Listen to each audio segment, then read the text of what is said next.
Hi friends, എല്ലാവർക്കും നമസ്കാരം. ഇന്ന് നമ്മൾ ഉണ്ടാക്കാൻ പോകുന്നത് ഫ്രൈഡ് റൈസിനൂടെ കഴിക്കാൻ പറ്റിയതും ചപ്പാത്തി പോലുള്ള എല്ലാവിധ ഡ്രൈ ഫ്രൈകളോടും ട്രൈ ചെയ്യാൻ പറ്റിയ അടിപൊളി ഒരു റെസിപ്പിയായ ചില്ലി മഷ്റൂമാണ്. സാധാരണ നമ്മൾ നോൺ വെജിൻ്റെ ഐറ്റംസ് ആണ് ഇതേപോലെ ചില്ലിയൊക്കെ ഉണ്ടാക്കി ട്രൈ ചെയ്യാറുള്ളത്. അപ്പോൾ അതിന് പകരമായിട്ട് വെജിൻ്റെ ഒരു ചില്ലി ഉണ്ടാക്കി ട്രൈ ചെയ്യാനായിട്ട് ആഗ്രഹിക്കുന്ന ആളുകൾക്കൊക്കെ എന്തായാലും ഈ ചില്ലി മഷ്റൂം പ്രിഫർ ചെയ്യാം. സാധാരണ ചില്ലി റെസിപ്പികളുടെ അതേ ടേസ്റ്റ് തന്നെയാണ് ഈ ഒരു റെസിപ്പിക്ക് നമുക്ക് കിട്ടുന്നത്. അപ്പോൾ നമുക്ക് അടിപൊളി ടേസ്റ്റ് ആയിട്ടുള്ള ഈ ചില്ലി മഷ്റൂം എങ്ങനെ ഉണ്ടാക്കാമെന്ന് ഇവിടെ നോക്കാം. വീഡിയോയിലേക്ക് പോകുന്നതിന് മുമ്പായിട്ട് ഞങ്ങളുടെ ഈ ചാനൽ നിങ്ങൾ ആദ്യമായിട്ട് കാണണമെങ്കിൽ മറക്കാതെ ഒന്ന് സബ്സ്ക്രൈബ് ചെയ്യണേ. അതേപോലെ തൊട്ടടുത്തുള്ള ബെല്ലൈക്കനും കൂടി ഒന്ന് എനേബിൾ ചെയ്ത് കഴിഞ്ഞാൽ ഞങ്ങൾ ഡെയിലി ഇടുന്ന ഓരോ വീഡിയോയും നിങ്ങൾക്ക് നോട്ടിഫിക്കേഷൻ വരുന്നതാണ്. അപ്പോൾ നമുക്ക് നേരെ വീഡിയോയിലേക്ക് പോയാലോ. ഇതിനായിട്ട് ആദ്യം തന്നെ മഷ്റൂം ഒന്ന് ഫ്രൈ ചെയ്യാൻ പാകത്തിന് ഇതിലേക്ക് വേണ്ട ബാറ്റർ റെഡിയാക്കാം. അതിനായിട്ടൊരു പാത്രത്തിലേക്ക് നമുക്ക് 1/2 കപ്പ് മൈദ ഇട്ട് കൊടുക്കാം, 1/4 കപ്പ് കോൺഫ്ലവർ, 1 ടീസ്പൂൺ അളവിൽ ginger garlic paste, 1 table spoon Kashmiri chilli powder, 1/2 teaspoon pepper powder, ആവശ്യത്തിന് ഉപ്പ്. ഇനി അല്പാൽപ്പായിട്ട് വെള്ളം ചേർത്ത് നന്നായിട്ടൊന്ന് മിക്സ് ചെയ്തെടുക്കാം.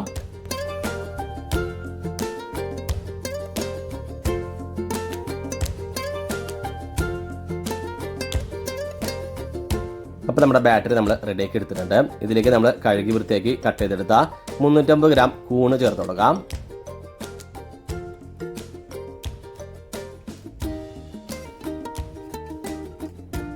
ഇനി നന്നായിട്ടൊന്ന് മിക്സ് ചെയ്ത് കോട്ട് ചെയ്തെടുക്കാം. അപ്പോൾ നമ്മുടെ കൂണെല്ലാം നന്നായിട്ട് കോട്ട് ചെയ്തെടുത്തിട്ടുണ്ട്.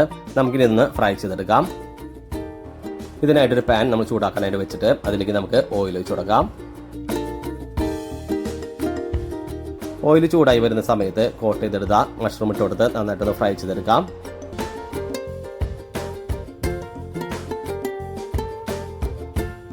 ഒരു സൈഡ് ഏകദേശം ഒന്ന് ഫ്രൈ ആയി വരുന്ന സമയത്ത് മറ്റേ സൈഡ് കൂടെ നിന്ന് തിരിച്ചു മറിച്ചിട്ടൊന്ന് ഫ്രൈ ചെയ്തെടുക്കാം. അതേപോലെ ഓയിൽ ചൂടായി വന്നതിന് ശേഷം ഒരു ലോ ടു മീഡിയം ഫ്ലെയിമിൽ വേണം ഫ്രൈ ചെയ്തെടുക്കാനായിട്ട്. കൂണ് നമ്മൾ അധികം നേരം ഒന്നും ഫ്രൈ ചെയ്യേണ്ട കാര്യമില്ല. ഏകദേശം ഒരു 2-3 മിനിറ്റ് മാത്രം ഫ്രൈ ചെയ്തെടുത്താൽ മതി. അപ്പോൾ നമ്മൾ മഷ്റൂം ഫ്രൈ ചെയ്ത് തുടങ്ങിയിട്ട് ഏകദേശം ഒരു 3 മിനിറ്റ് ആയിട്ടുണ്ട്. നമുക്കൊന്ന് ഇതിൽ നിന്ന് എടുത്തു മാറ്റാം. ആക്ച്വലി ഈ മഷ്റൂം നമ്മൾ ഫ്രൈ ചെയ്യുന്നത് മെയിനായിട്ട് ആ കോട്ടിങ് അതിൻ്റെ മുകളിൽ പിടിച്ച് നന്നായിട്ടൊന്ന് ഫ്രൈ ആയി കിട്ടാന്നുള്ള മാത്രം ഉദ്ദേശമുള്ളൂ. കാരണം നമ്മുടെ ഈ മഷ്റൂമിന് ഒട്ടും തന്നെ വേവൊന്നുമില്ല, വളരെ പെട്ടെന്ന് തന്നെ കുക്കായിട്ട് കിട്ടും. ഫ്രൈ ചെയ്തെടുത്ത മഷ്റൂമൊക്കെ നമ്മൾ ഒരു സൈഡാക്കിയതിന് ശേഷം മറ്റൊരു പാത്രത്തിലേക്ക് 1.5 ടേബിൾ സ്പൂൺ സൺഫ്ലവർ ഓയിൽ ചേർത്ത് കൊടുക്കാം.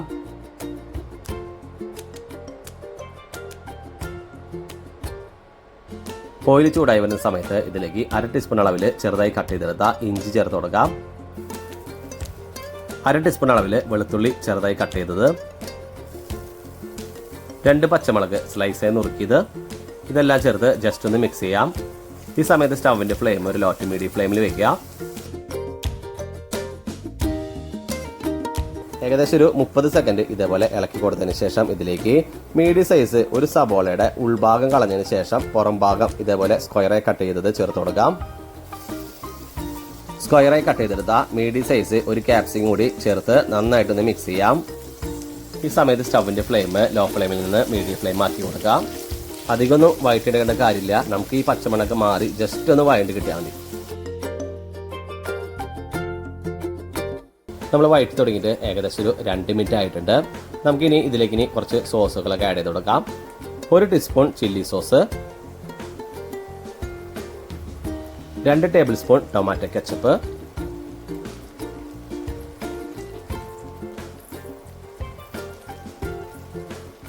1 table spoon soya sauce,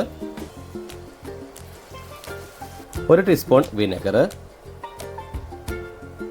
1 table spoon അളവിൽ പഞ്ചസാര. ഇനി നമുക്ക് ഇതെല്ലാം കൂടി ഒന്ന് മിക്സ് ചെയ്യാം. ഇനി ഇതിലേക്ക് ആവശ്യത്തിന് ഉപ്പും കൂടി ചേർത്ത് കൊടുക്കാം.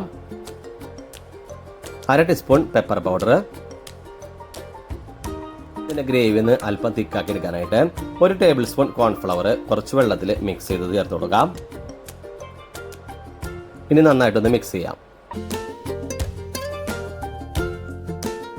അപ്പോൾ നമ്മുടെ ഗ്രേവിയൊക്കെ അത്യാവശ്യം തിക്കായിട്ട് തുടങ്ങിയിട്ടുണ്ട്. നിങ്ങൾക്ക് കാണുമ്പോൾ തന്നെ അറിയാം. അപ്പോൾ നമ്മുടെ ഗ്രേവിയൊക്കെ ആവശ്യത്തിന് നല്ല തിക്കായിട്ട് വന്നിട്ടുണ്ട്. ഇതിലേക്ക് നമ്മൾ മുമ്പ് ഫ്രൈ ചെയ്ത് മാറ്റി വെച്ച കൂണിട്ട് കൊടുക്കാം. ഇനി നമുക്ക് നന്നായിട്ടൊന്ന് മിക്സ് ചെയ്ത് മസാലയായിട്ടൊന്ന് സെറ്റാക്കി എടുക്കാം. ഞാനിവിടെ ഇത് കുറച്ച് ഡ്രൈ ആയിട്ടുള്ള ഗ്രേവി ആയിട്ടാണ് ഉണ്ടാക്കിയെടുത്തിട്ടുള്ളത്. നിങ്ങൾക്ക് കൂടുതൽ ലിക്വിഡ് ആയിട്ടുള്ള ഗ്രേവി വേണമെന്നുണ്ടെങ്കിൽ അതിനനുസരിച്ച് ടൊമാറ്റോ കെച്ചപ്പൊക്കെ കൂടുതൽ ചേർത്ത് കൊടുക്കുക. അപ്പോൾ നമ്മുടെ അടിപൊളി ടേസ്റ്റ് ആയിട്ടുള്ള ചില്ലി മഷ്റൂം ഏകദേശം റെഡി ആയി കഴിഞ്ഞു. ഇനി ഇതിലേക്ക് അവസാനമായിട്ട് കുറച്ച് സ്പ്രിംഗ് ഓണിയൻ ഇട്ട് കൊടുക്കാം. ഇനി നമുക്ക് വീണ്ടും നന്നായിട്ടൊന്ന് മിക്സ് ചെയ്തെടുത്തതിന് ശേഷം ഒരു സർവിംഗ് ഡിഷിലോട്ട് പാർത്താം. അപ്പോൾ നമ്മുടെ അടിപൊളി ടേസ്റ്റ് ആയിട്ടുള്ള ചില്ലി മഷ്റൂം ഇവിടെ റെഡി ആയി കഴിഞ്ഞു. എല്ലാവരും ഒന്ന് ട്രൈ ചെയ്ത് നോക്കാം. വളരെ എളുപ്പത്തിൽ തന്നെ നിങ്ങൾക്ക് ഉണ്ടാക്കിയെടുക്കാം. നോൺ വെജിന്റെ ചില്ലി പോലുള്ള ഐറ്റംസ് ഒക്കെ ഇഷ്ടപ്പെടുന്ന വെജിറ്റേറിയൻ ആയിട്ടുള്ള ആളുകൾക്കൊക്കെ എന്തായാലും ഈ ചില്ലി മഷ്റൂം ട്രൈ ചെയ്ത് നോക്കാം. അടിപൊളി ഒരു റെസിപ്പി തന്നെയാണിത്. അതേ ടേസ്റ്റ് തന്നെയാണ് നമ്മളിത് കഴിക്കുമ്പോഴും കിട്ടുന്നത്. അപ്പോൾ എല്ലാവരും ഒന്ന് ട്രൈ ചെയ്ത ശേഷം നിങ്ങളുടെ വലിയ ഫീഡ്ബാക്ക് ഒക്കെ ഒന്ന് അറിയിക്കുക. ഞങ്ങളുടെ ഈ വീഡിയോ ഇഷ്ടമായി ലൈക്ക് ചെയ്യുക, ഷെയർ ചെയ്യുക. ഒപ്പം ഞങ്ങളുടെ ചാനലൊന്ന് മറക്കാതെ സബ്സ്ക്രൈബ് ചെയ്യുക. ജെ റെസിപ്പിയുടെ മറ്റൊരു അടിപൊളി വിഭവമായി ഇനി വരുന്നത് വരെ എല്ലാവർക്കും ബൈ.